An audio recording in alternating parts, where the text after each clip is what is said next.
Hoje nós tivemos mais um ato aí para poder lembrar desses ataques do 8 de janeiro de 2023. Por enquanto aqui, Neila, tá aquele rescaldo, né, de depois do evento.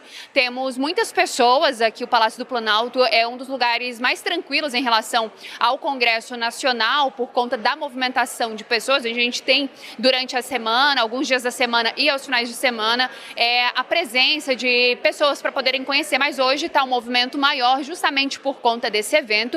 O presidente Lula desceu a rampa, como a gente pôde acompanhar durante a nossa transmissão, e cumprimentou alguns apoiadores que estavam aqui na frente, eles que se concentraram, começaram a se concentrar já nas primeiras horas da manhã. Ele cumprimentou essas pessoas, em seguida ele foi para o Palácio da Alvorada, onde ele deve almoçar, e depois ele retorna aqui para o Palácio do Planalto para continuar as suas atividades aqui, essas atividades desta quinta-feira. Neila, eu vou trazer alguns pontos, né, porque não foi apenas o presidente Lula que discursou nesse evento do 8 de janeiro, mas também tivemos aí o ministro Ricardo Lewandowski, que a gente que estava acompanhando aqui, a partir dos primeiros discursos, a gente já sentiu ali que, de fato, esse veto ao projeto de lei da dosimetria poderia acontecer nessa quinta-feira. Primeiro se tratava aí de uma expectativa, o projeto que foi aprovado pelo Congresso Nacional, Câmara dos Deputados e Senado Federal, e depois ele seguiu aqui para o Palácio do Planalto para a sanção do presidente Lula. Ele foi aprovado ali nos últimos dias dentro do Congresso Nacional. Então, nesses primeiros discursos, a gente já sentiu Ricardo Lewandowski, ministro da Justiça e Segurança Pública, ele acabou discursando e ele afirmou o seguinte, Neila, que é necessário ressaltar que os crimes cometidos contra o Estado Democrático de Direito são imprescritíveis, impassíveis de indulto, graça ou anistia, sobretudo quando envolve grupos militares. Já o vice-presidente da República, Geraldo Alckmin, diz que os três poderes reagiram de maneira unissona no 8 de janeiro. O Executivo, Legislativo e Judiciário, boas instituições fazem a diferença. Já o presidente Lula, a gente vai ressaltar alguns pontos da fala dele, ele diz que 2026 possa ser marcado pela consolidação do processo democrático do Brasil, pela ascensão do reconhecimento das terras indígenas, pela nossa luta incansável e também pela defesa do clima saudável para toda a sociedade brasileira e mundial.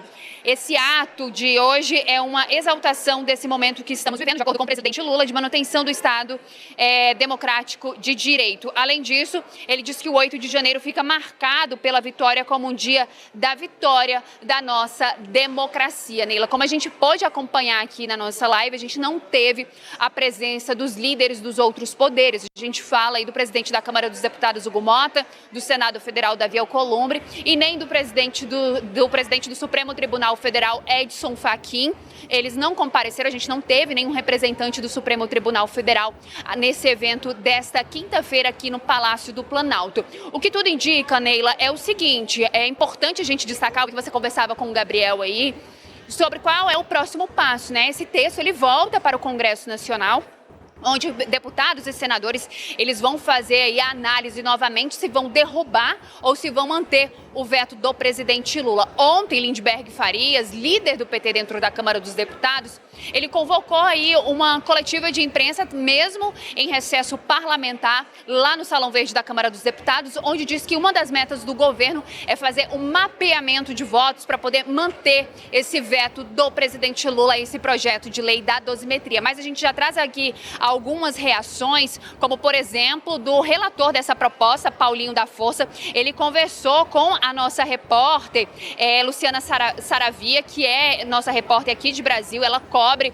o Palácio do Planalto, Congresso Nacional. Ela conversou com ele e ele disse o seguinte, que eles vão mexer aí, né, com esse projeto, que eles não aceitam essa anistia que foi feita. Além dele, ela conversou também aí com Renan Calheiros e ele disse para ela o seguinte: o Brasil não pode ser o único país do mundo onde condenados estabelecem o tamanho das penas. Além disso, isso, também tivemos aí a manifestação de Sóstenes Cavalcante. Ele disse que o veto da redução das penas do presidente Lula é a prova do ódio que ele e toda a esquerda tem dos patriotas, da direita e dos conservadores. Disse Sóstenes Cavalcante que esse governo do ódio é da divisão do país. Essas são algumas manifestações, Neila, que a gente já teve em relação a esse veto esse que já estava sendo esperado, até mesmo quando o projeto foi aprovado no finalzinho do ano passado lá dentro do Congresso Nacional. Ele já havia sendo especulado ali por apoiadores, pessoas próximas ao presidente Lula, mas que de fato aconteceu nesse 8 de janeiro de 2026, data que marca os 3 anos dos ataques aos prédios dos 3 poderes feitos aí por apoiadores do ex-presidente Jair Bolsonaro, logo após as eleições de 2022, que deu a vitória a Luiz Inácio Lula da Silva. Neila. Muito bem, agora eu quero aproveitar que estão vocês dois aqui comigo e falar sobre a questão do veto do PL da dosimetria, da derrubada do veto.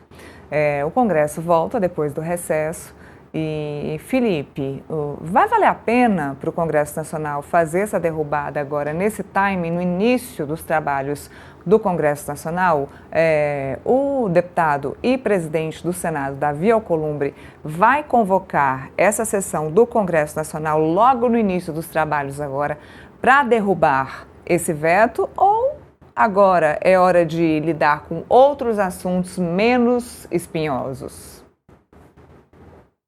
Neila e Marília. Primeiro, Marília, boa tarde, Marília. Excelentes contribuições aí. Não, tem um ponto que eu acho interessante, que é o seguinte, né? Você vê, por exemplo, no final do ano passado, né, o Alcolumbre fez um esforço para colocar em votação o PL da dosimetria. O Hugo Mota, de forma repentina, resolveu colocar o PL da dosimetria. Todo mundo sabia que o PL da dosimetria teve um diálogo muito grande com o Supremo Tribunal Federal. Ou seja, os 3 poderes, né, os 2 poderes, né, o Poder Legislativo e o Poder Judiciário, estão firmemente, né, convencidos que o PL da dosimetria é muito melhor, né, do que a situação atual, né? Daria uma saída honrosa ao Supremo Tribunal Federal, porque iria reaver algumas injustiças no processo do tribunal golpista, e daria para o Hugo Mota e para o Alcolumbre, né, uma virada de página, né, para, de fato, esquecer a questão da anistia e discutir no ano eleitoral, né, as questões principais do Brasil, né? Tem ano eleitoral, segurança pública, tem PL antifacção, tem a PEC da segurança pública, e tem milhares de projetos muito mais importantes do que a PEC da dosimetria. Aí você vê o Poder Executivo, né, no ato 8 de janeiro, indo contra, né, a vontade do Poder Legislativo e, de certa forma, né, contrariando também essa saída honrosa que o Poder Judiciário teria, né, com as penas exageradas em relação a milhares de pessoas que foram condenadas no 8 de janeiro. Então eu creio, Neila, respondendo a tua pergunta, que o Alcolumbre e o Hugo Mota vão se articular para, no começo do ano, né, para evitar que esse assunto se prolongue por mais tempo ainda, junho, julho. E no começo do ano, eles vão fazer a mesma estratégia que eles fizeram no final do ano passado, né? Colocar em votação rápido, caçar o veto do presidente da República e, com isso, voltar a discutir projetos de interesse do Brasil. E isso também é importante, Neila e Marília, um ponto que eu acho significativo também, que parcela da população, né, acha que o PL da dosimetria é importante. Claro, que é uma bolha, né? Quem é da esquerda é da base governista fala que é constitucional para a da dosimetria. Quem é da direita e tem um discurso favorável para a dosimetria, claro que é dentro da bolha. Mas a pessoa do meio, por exemplo, que está ali do meio, tem várias pessoas ali que se sentem mais confortáveis com o PL da dosimetria do que com o PL da anistia. Então, para fins eleitorais, o PL da dosimetria também vai dar voto também, na minha opinião. Vai dar voto também. Quem é contra o PL da dosimetria já está doutrinado, é de esquerda, é da bolha do governo e não vai ter nenhum tipo de efeito maior, né, vetar o projeto, na minha opinião.